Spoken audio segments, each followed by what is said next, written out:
Welcome to my channel ఎడ్జుమన్. So నేను చెప్పినట్టు మనం పైథాన్ సిరీస్ అయితే స్టార్ట్ చేస్తున్నాం అనమాట. సో ఈ సిరీస్లో ఏంటంటే మనం బేసిక్స్ అనేవి ఫుల్ ప్లెజ్గా మనం నేర్చుకుందాం. సో నేను టీచింగ్ అనేది ఎట్లా చేస్తానంటే ఒక 10th క్లాస్ స్టూడెంట్ కూడా అర్థం చేసుకునే విధంగా అంత సింపుల్గా చెప్తాను అనమాట. సో విత్ ప్రాక్టీస్ ఎక్సర్సైజ్తో కూడా మీకు చూపిస్తాను. ఈ సిరీస్ అంతా మీరు కంప్లీట్ చేస్తే కనుక పైథాన్ మీద మీకు మంచి నాలెడ్జ్ వస్తుంది. సో ఈ సిరీస్ అయితే ఎవరు మిస్ అవ్వద్దు. సో మనం పైథాన్ అనేది ఒక పవర్ఫుల్ ప్రోగ్రామింగ్ లాంగ్వేజ్. సో దీనికి wide range of developer community అయితే ఉంది. సో దీనివల్ల యూజ్ ఏంటంటే ఫర్ ఎగ్జాంపుల్ ఏదో ఒక కొత్త టెక్నాలజీనో లేదంటే అంత బూమింగ్లో లేదంటే టెక్నాలజీ అంటే దాని కమ్యూనిటీ తక్కువ. సో మీకు ఎలాంటి డౌట్స్ వచ్చినా సరే మీరు ఎవరిని అడిగినా సరే తక్కువ కమ్యూనిటీ కాబట్టి మీకు రెస్పాన్స్ అనేది రాకపోవచ్చు. సో పైథాన్కి ఏంటంటే కమ్యూనిటీ ఎక్కువ కాబట్టి మీకు ఎలాంటి డౌట్ వచ్చినా సరే ఎవరో ఒకరు అనేది హెల్ప్ చేస్తారనమాట. సో ఈ కమ్యూనిటీలో మీరు యాడ్ అయ్యి మీరు పోస్ట్ చేసినా డౌట్స్ అడిగినా లేదంటే ఆ పేజ్ని ఫాలో అయినా సరే మీకు మంచి ఇన్ఫర్మేషన్ అయితే వస్తుంది. సో చెప్పాను కదా large community. So cross platform అంటే ఏంటంటే విండోస్లోను లైనక్స్ మ్యాక్ ఇలాంటి దేంట్లోనే యూజ్ చేసుకోవచ్చు అనమాట. సో జాబ్ ఆపర్చునిటీస్ కూడా ఏంటంటే మీరు వెబ్ డెవలప్మెంట్ వెళ్ళొచ్చు, టెస్టింగ్ సైడ్ వెళ్ళొచ్చు, మిషన్ లెర్నింగ్ వెళ్ళొచ్చు, డేటా సైన్స్ ఇలాంటి వైడ్ రేంజ్ ఆఫ్ రోల్స్ అనేవి పైథాన్ మీద ఉన్నాయి.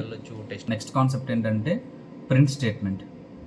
సో ఈ ప్రింట్ స్టేట్మెంట్ అనేది మనం దేనికి యూజ్ చేస్తామంటే ఏదన్నా ఒక థింగ్ని అంటే ఏంటంటే మనం వర్క్ చేస్తున్నాం అక్కడ ఆ కోడ్లో ఏం జరుగుతుంది అనేది మనం చూడాలంటే కనుక ప్రింట్ ఈ స్టేట్మెంట్ యూజ్ చేసి మనం ఆ కోడ్ ఫ్లోని అయితే మనం అర్థం చేసుకోవచ్చు. లైక్ ఈ స్టెప్లో ఏం జరుగుతుంది, ఈ స్టెప్లో ఏం జరుగుతుంది అనేది మనం క్లియర్గా అర్థం చేసుకోవచ్చు. సో బేసికల్గా ప్రింట్ స్టేట్మెంట్ ఏంటంటే కోడ్లో ఏం జరుగుతుందో చూడడానికి మనం ప్రింట్ స్టేట్మెంట్ అనేది యూజ్ చేస్తాం.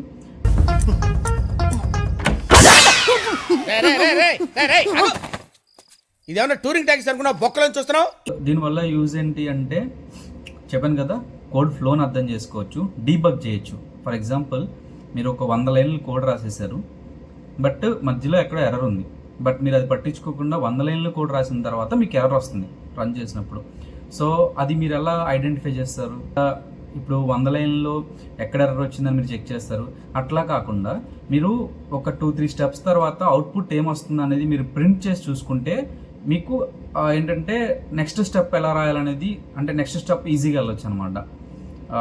ప్రింట్ స్టేట్మెంట్ యూజ్ చేసి ఏంటంటే మీరు డీబగ్గింగ్ చేయొచ్చు. ఇదే డీబగ్గింగ్ అంటే లైక్ ఏంటంటే కోడ్ క్వాలిటీ అనేది మీరు మెయింటైన్ చేయొచ్చు. సో దాని సింటాక్స్ వచ్చేసరికి ఏంటంటే డైరెక్ట్గా చెప్పాను కదా ఇది హ్యూమన్ రీడబుల్ లాంగ్వేజ్లో ఉంటుంది పైథాన్. సో ఈజీ అనమాట. ఇదే మీరు జావాలో చూసుకుంటే ఒక 4-5 లైన్స్ రాయాలి, బట్ ఇక్కడ సింగిల్ లైన్లో అనేసి రాసేయచ్చు అనమాట. చూడండి ప్రింట్ ఎడ్జుమంగా అని ఏదైతే ఉందో అది మనం ప్రింట్ చేస్తాం. అవుట్పుట్ వచ్చేసరికి ఎడ్జుమంగా అని వచ్చింది. మనం జూపిటర్ నోట్బుక్ ఇది ఎందుకు యూజ్ చేయాలంటే కనుక ఇది యూజర్ ఫ్రెండ్లీ జూపిటర్ నోట్బుక్ అనేది. సో ఆఫ్లైన్ అనమాట, అంటే ఇంటర్నెట్ లేకుండా కూడా మీరు యూజ్ చేయొచ్చు. సో ప్రాక్టీసింగ్ పర్పస్గా బాగుంటుంది. సో మీరు కోడ్ అనేది సెల్ వైజ్ రాసుకొని ఈజీగా అండర్స్టూడ్ చేసుకోవచ్చు అనమాట. అంటే ఒకే సెల్లో ఎక్కువ లైన్స్ రాయకుండా ఒక ఏదైతే మనకి పీస్ ఆఫ్ అంటే ఫర్ ఎగ్జాంపుల్ మనకు ఒక ఫంక్షనాలిటీ ఉంది, ఆ ఫంక్షనాలిటీ వరకు ఒక సెల్లో రాసుకొని నెక్స్ట్ ఫంక్షనాలిటీ మనం వేరే సెల్లో వెళ్ళొచ్చు అనమాట. సో ఇప్పుడు ప్రింట్ స్టేట్మెంట్ అని నాకు చెప్పినట్టు ప్రింట్ ఇది ఆఫ్.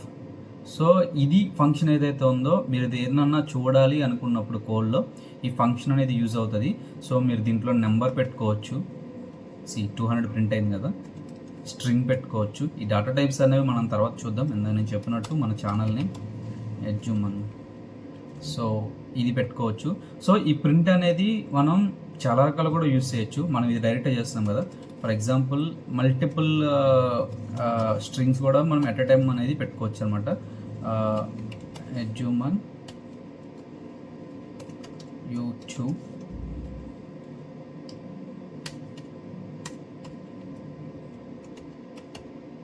ఛానల్. సో చూడండి సైడ్ బై సైడ్ వస్తున్నాయి.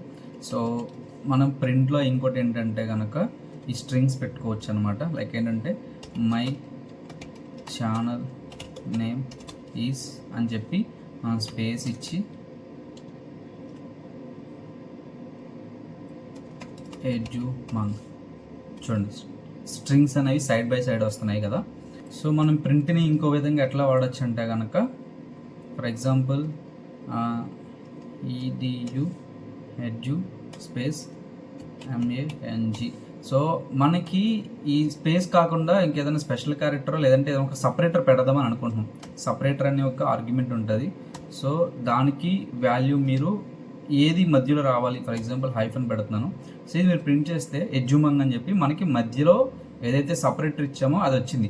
సో మీరు ఇక్కడ ఎన్నైనా సరే యాడ్ చేసుకోవచ్చు అనమాట. ఎడ్జుమంగ్ యూట్యూబ్ అని మీరు ఇంకోటి ఇస్తే కనుక ప్రతిదానికి ఆ సపరేటర్, అంటే సపరేటర్ వర్కింగ్ ఏంటి, రెండింటిని సపరేట్ చేయడం. సో ఇక్కడ ఏవైతే మనం మెన్షన్ చేసామో వీటన్నిటిని కూడా అది సపరేట్ చేస్తుంది. సో ఇట్లా మనం ప్రింట్ ఫంక్షన్ని ఇన్ని రకాలుగా వాడుకోవచ్చు. ఇంకా ఉంటాయి, మనం డెప్త్గా వెళ్తే ఇంకా చాలా ఉంటాయి. బట్ బేసిక్గా అయితే మనం ఇక్కడ వరకు నేర్చుకుందాం. ఓకే, నెక్స్ట్ వచ్చేసరికి ఏంటంటే వేరియబుల్స్. సో వేరియబుల్స్ అంటే ఏంటయ్యా అంటే it is like a container to store data. అంటే ఒక వేరియబుల్లో మనం ఏం చేస్తామంటే ఏదైనా వాల్యూస్ని కానీ లేదంటే డేటా టైప్స్, లైక్ మన వేరియబుల్స్ దేనికి వాడతామంటే ఏదైనా ఒక వాల్యూని స్టోర్ చేయడానికి. ఫర్ ఎగ్జాంపుల్ వేరియబుల్ అనేది ఒక బకెట్ అనుకుందాం, ఏదైనా వాల్యూని వాటర్ అనుకుందాం. సో వాటర్ని మనం ఏం చేస్తున్నాం, బకెట్లో స్టోర్ చేస్తాం. సో ఇక్కడ బకెట్ అనేది వేరియబుల్, వాటర్ అనేది అయితే ఉందో అవి వాల్యూస్. ఆ వాల్యూ ఏదైనా అయి ఉండొచ్చు, ఏ డేటా టైప్ అయినా అయి ఉండొచ్చు, డేటా స్ట్రక్చర్ ఉండొచ్చు, వాట్ ఎవర్ ఇట్ ఈస్. ఇప్పుడు ఎక్స్ అనేది 10 ఉంది, విష్ అనేది ఎంజాయ్ పండుగ అని ఉందన్నమాట. సో ఇట్లా మనం ప్రింట్ చేసాం. సో ఇక్కడ ఎక్స్ అనేది విష్ అనేవి మనకి వేరియబుల్స్, 10 అండ్ ఎంజాయ్ పండుగ అన్నవి ఏంటంటే వాల్యూస్. సో మనం ఒకసారి దీన్ని జూపిటర్ నోట్బుక్లోకి వెళ్ళి కూడా మనం ఒకసారి ప్రాక్టీస్ చేసి చూద్దాం. For example x is equal to 10. So name is equal to Mangaraju. So మనం ఈ వాల్యూస్ అనేది స్టోర్ చేసాం. 10 అనేది ఎక్స్లో స్టోర్ చేసాం, మంగరాజు అనే నేమ్లో స్టోర్ చేసాం. సో ఇందాక మీకు చెప్పాను కదా సెల్ వైజ్గా మనం రాసుకోవచ్చు అని. ఇప్పుడు ఒక సెల్లో ఏంటంటే మనం వేరియబుల్ అసైన్మెంట్ చేసాం, ఇంకొక సెల్లో ఏంటంటే మనం ప్రింట్ చేస్తాం. Print X, print name. చూడండి 10 మంగరాజు అనేవి ప్రింట్ అయినాయి. సో ఇప్పుడు ఇంకొక థింగ్ ఏంటంటే ఎక్స్ అనేది వేరియబుల్ ఈజ్ ఈక్వల్ టు 15 అనేది నేను పెట్టాను. ఇక్కడ ఎక్స్లో అంటే ఎక్స్ అనే వేరియబుల్లో 15 అనే వాల్యూని స్టోర్ చేయి అని నువ్వు చెప్తున్నావు. ఎట్లా చెప్తున్నావు, ఈక్వల్ టు అనే ఒక సింబల్ ఉంది. సో ఆ ఈక్వల్ టు అనే దాన్ని యూజ్ చేసి చెప్తున్నాం. ఇక్కడ సింగిల్ ఈక్వల్ టు ఉంది అంటే అది అసైన్మెంట్, అంటే ఎక్స్కి 15 నువ్వు అసైన్ చేస్తున్నావు. ఓకే, ఫర్ ఎగ్జాంపుల్ ఇక్కడ ఎక్స్ ఈజ్ ఈక్వల్ టు 15 పెట్టాం. సో ఇక్కడ ఎక్స్ ఈజ్ ఈక్వల్ 10 ఉంది. ఇక్కడ ఏం జరుగుతుంది అంటే ఫర్ ఎగ్జాంపుల్ ఇప్పుడు నేను ప్రింట్ ఆఫ్ ఎక్స్ అన్నప్పుడు ఏమొస్తుందని మీరు అనుకుంటున్నారు, చాలా మట్టుకు ఏంటంటే 10 రావచ్చేమో అనుకుంటారు. బట్ అట్లా కాదు, ఈ 15 అనేది వస్తుంది అనమాట. ఎందుకు వస్తుంది అంటే కనుక ఒక వేరియబుల్ని మీరు ఫస్ట్ టైం అసైన్ చేస్తున్నప్పుడు, ఒక వేరియబుల్ని మీరు ఫస్ట్ టైం డిఫైన్ చేసి దానికి వాల్యూ ఇస్తున్నప్పుడు ఇనిషియల్గా మీరు ఏ వాల్యూ అయితే ఇచ్చారో ఆ వాల్యూ అక్కడ ఉంటుంది. సో ఇక్కడ మీరు అదే వేరియబుల్కి ఫర్ ఎగ్జాంపుల్ వేరియబుల్ నేమ్ మళ్ళీ మెన్షన్ చేసి ఇంకొక వాల్యూ ఇస్తే కనుక ఏదైతే 10 ఏదైనా ఉందో 10 అనేది ఎక్కడ ఉందంటే అది ర్యామ్లో ఉంది. సో ఈ 15 అనేది మెన్షన్ చేసినప్పుడు అది ఆ 10 అనేది డిస్కనెక్ట్ అయిపోద్ది. ర్యామ్లో అనేది మెమరీలో అనేది డిస్కనెక్ట్ అయిపోద్ది. డిస్కనెక్ట్ అయిపోయి 15 అనేది అసైన్ అవుతుంది అనమాట. ఫర్ ఎగ్జాంపుల్ ఇప్పుడు ఎక్స్ ఈజ్ ఈక్వల్ టు 25 అని మీరు మెన్షన్ చేస్తే కనుక మెన్షన్ చేసి మీరు మళ్ళీ ఎక్స్ అంటే ఇప్పుడు ఏం జరుగుతుంది, 15 డిస్కనెక్ట్ అయిపోయి మెమరీలో 25 అనేది అసైన్ అవుతుంది అనమాట. సో ఇక్కడ ఏం జరుగుతుంది, వేరియబుల్స్ అనేవి మనం రీఅసైన్ చేయొచ్చు. మీరు ఇక్కడ నేర్చుకోవాల్సిందేంటి, వేరియబుల్స్ అనేవి మళ్ళీ మీరు రీఅసైన్ చేసుకోవచ్చు. ఒకే వేరియబుల్ నేమ్ యూస్ చేసి డిఫరెంట్ టైమ్స్ మీరు వాల్యూస్ అనేవి ఇస్తున్నారంటే కనుక లాస్ట్ వాల్యూ అనేది ఆ వేరియబుల్కి అసైన్ అవుతుంది, అంటే అప్డేట్ అవుతుంది. నేమ్ ఉంది, ఇక్కడ నేమ్ అనేది మీరు ఏం మెన్షన్ చేస్తారు, మంగరాజ్ అని మెన్షన్ చేస్తారు. ఫర్ ఎగ్జాంపుల్ నేను నేమ్ వచ్చి సమ్ అజయ్ అని ఇస్తున్నా. ఇప్పుడు మీరు మళ్ళీ నేమ్ అంటే కనుక అజయ్ అని వస్తుంది, అది రీఅసైన్ అవుతుంది అనమాట. సో ఇది వేరియబుల్లో మీరు గుర్తుంచుకోవాల్సిన కాన్సెప్ట్. ఏం గుర్తుపెట్టుకోవాలంటే వేరియబుల్స్లో వేరియబుల్ అనేది ఒక కంటైనర్, అందులో మనం వాల్యూ స్టోర్ చేస్తాం. మనం ఒకసారి వాల్యూ స్టోర్ చేసిన తర్వాత అదే వేరియబుల్ నేమ్కి మీరు ఇంకొక వాల్యూ ఇస్తే పాత వాల్యూ ఏదైతే ఉందో అది డిస్కనెక్ట్ అయ్యి కొత్త వాల్యూ ఏదైతే ఉందో అది కనెక్ట్ అవుతుంది. అంటే వాల్యూ అనేది అప్డేట్ అవుతుంది. అది మీరు గుర్తుపెట్టుకోవాలన్నమాట వేరియబుల్స్లో. సో మనం ఇప్పటివరకు జూపిటర్ నోట్బుక్లో వేరియబుల్స్ని ఎలా డిఫైన్ చేయాలి, ఆ అసైన్మెంట్ చేసినప్పుడు ఆ వాల్యూ అనేది ఎలా అప్డేట్ అవుతుంది ఇలాంటివి చూసాం. సో నెక్స్ట్ అంటే మనం కొన్ని రూల్స్ అనేవి చూద్దాం అనమాట. ఇవి చాలా ఇంపార్టెంట్, ఎందుకంటే ప్రతి క్లాస్ చెప్తున్నప్పుడు మీకు ఇలాంటివి నేను ఎందుకు మెన్షన్ చేస్తున్నాను, ఎందుకు కలర్ చేంజ్ చేస్తున్నాను అంటే కనుక ఇంటర్వ్యూస్లో ఇలాంటివి అడుగుతారు. చిన్న చిన్నవి ప్రతి ఒక్కరు ఆన్సర్ చేస్తారు. బట్ ఇంటర్వ్యూలు ఏంటంటే ఏదో మూల నుంచి తీసుకొచ్చి అడుగుతారు అనమాట. సో ఇలాంటివి కూడా మీరు నేర్చుకోండి. ఇవేనా అంటే ఇంకా చాలా ఉంటాయి. బట్ ఏంటంటే నేను కీ పాయింట్స్ మాత్రమే తీసుకొని మీకు మెన్షన్ చేస్తున్నా. నేను ఇట్లా చెప్తేనే క్లాస్ అనేది కొద్దిగా మీకు ఈజీగా అర్థమవుతుంది. ప్లస్ తక్కువ టైం ఉంటుంది, డ్యూరేషన్ కూడా. ఎందుకంటే క్లాస్ అనేది గంటలు ఉంటే ఎవరు వినరు అనమాట. సో నేను చాలా మినిమైజ్ చేసి చేద్దామని ట్రై చేస్తాను. సో ఇవి మీరు ఖచ్చితంగా మైండ్లో పెట్టుకోండి, ఈ పాయింట్స్ ఏంటనేవి.